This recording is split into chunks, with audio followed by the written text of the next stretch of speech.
Austin, and this is my final project for digital editing class. Um, I decided to do a tutorial on perfecting skin tones since throughout the semester I kind of figured out that that is something that I wasn't very good at, and my images when they were printing weren't looking as good as I thought they should have, especially with the skin color and stuff. So I decided to do this, and I'm going to use a curve layer to do that. I also challenged myself to work with curve layers because I did not like them. I'm not gonna lie. I think they're very confusing and all that, but I feel like as I get to use them more and more, I'm really gonna grow to love them. So um, first, what I'm gonna do, this is the picture I have chosen. This is Madeline. I did her photo shoot about 2 weeks, 1 week ago. And although she has really, really pretty skin, I think there's a way we can make it look a little better. So I am going to duplicate my layer. And what we want to do is get an average color of the skin tone that she has. So to do this, I will make a selection layer with the lasso. I do try to get some of the highlights and the shadows. I wouldn't do just all highlights or just all shadows, but either do both or do none. And then we have a nice selection of that, and we want to get the average color of her skin. So in order to do that, I am going to put a blur filter, and we're going to click average.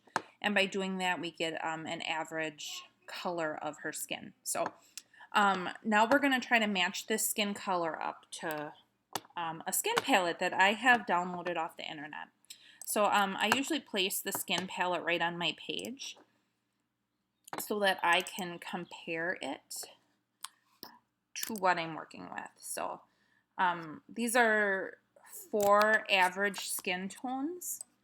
And of course, they're not perfect in any way, but I kind of found with what I do, I feel like they do a really good job. So, and what you're going to do is try to match this color up with the closest skin tone. And it's kind of crazy because you look at this and it's almost like a grayish hue to it. And, you know, she definitely is not a gray-skinned girl. So I feel like her skin is, you know, kind of on the more pale side in a very beautiful way.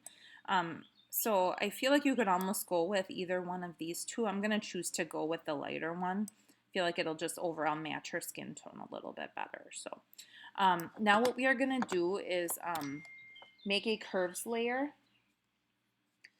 I am going to get that going, and you want to make sure your curves layer is on top of your original layers and on top of the skin palette, because we're going to take samples of both her skin and the skin palette. So, and if your curves layer isn't in the right spot, you're not going to get accurate colors. It took me kind of a long time to figure out what I was doing wrong, and I figured out that that's what it is. So you're going to want to make sure that this the actual curve tool is selected and not the mask next to it. So selecting the curve tool, you are we're going to want to take a sample of the skin palette and her skin and try to get the actual numbers for the colors that are on there. So by doing that, you're going to want to select the hand tool and the curves tool or curves layer, and you're going to click shift option, and that will give you, just 1 second here. Shift option. Sorry, I was hitting shift command. Shift option, and you're going to get this little arrow thing with an eyedropper. So you're actually going to want to take a sample of the skin palette that you're going to try to match up with, and you're going to get all the information about that color on the skin palette. And then we're also going to take a sample, still holding shift and option, and you're going to take a sample of the color of her skin. And it's going to give you the specific numbers from the color of her skin.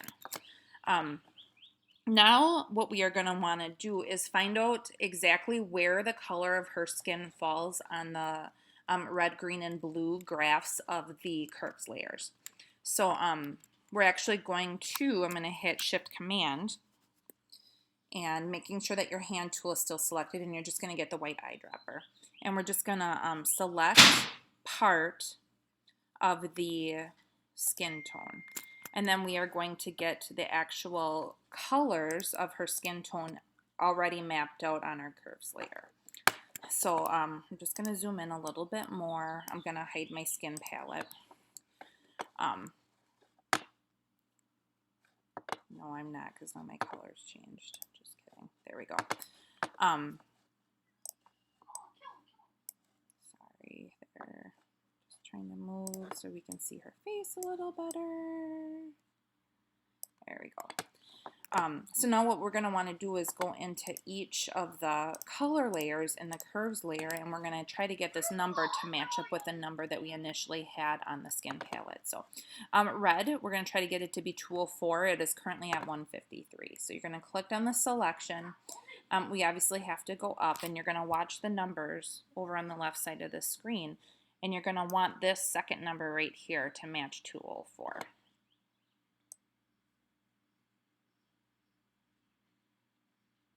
Perfect. Now we're going to go to the green, and of course the color of your screen is going to change a little bit while you do this. Don't let it make you too nervous. But and green, we're going to want to make 189. The first number here is the number that is actually sampled. The second number is the number that it changes to when you're messing with the curves layer. So 140, we're going to go to 189. So we're going to move our green curve up until we get to 189. Oop. I might settle for 188. I'm going to settle for 188. That's about as close as I'm going to be able to get, I think. So then we're going to go to our blue layer, and our blue is supposed to be 172, and we are currently at 127. So we're going to move our blue layer up until we get to 172, and you can see our colors already looking a lot better. 172, settle for 171. Perfect. So you can see now the skin color is starting to look really good. It's a little brighter than what I like, so I'm actually going to move this down just a touch, just to make it a little less bright. All right, and now our skin color is looking a little bit more natural and better.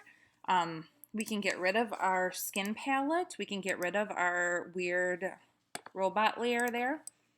And I'm going to toggle on a before and after. So you can see her skin color is not as gray looking. It's a little bit more peachy looking. If you don't want the whole picture to change with it, you can always invert your adjustment mask and paint over her skin. I'm just using a just a brush, a white brush over the black layer, and you can see we're starting to get a little bit more of a nice peachy color to her skin instead of that icky gray color. So, all right, and then of course I would go on and edit some of the shadows and stuff on her face and try to make it nice and smooth. But that is the method I found for skin color correction. Thanks for listening to my video.